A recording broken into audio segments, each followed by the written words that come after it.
15ই August বাবা মা ভাই বোন যা হারিয়েছি, আমাদের বিচার চাওয়ার কোনো অধিকার ছিল না। কিন্তু আওয়ামী লীগ যখন সরকারে এসেছে তখনই এই বাংলাদেশের উন্নতি হয়েছে। কোটা আন্দোলন হয়েছিল 2018-তে, আমরা এটা মেনে নিয়ে বাতিল করে দিয়েছিলাম কোটা পদ্ধতি।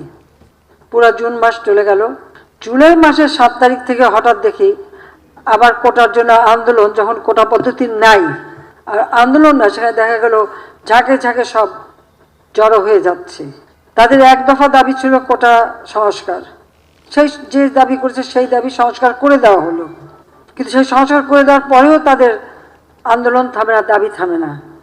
আন্দোলন কোটা আন্দোলন করছে এক জায়গায়, কিন্তু চারিদিক থেকে ঢাকার সেখানে সেই জঙ্গি ঝুঁকে একদিকে হত্যাকাণ্ড চালানো, অপরদিকে যে সমস্ত প্রতিষ্ঠানগুলি মানুষের সেবা দেয়, যেমন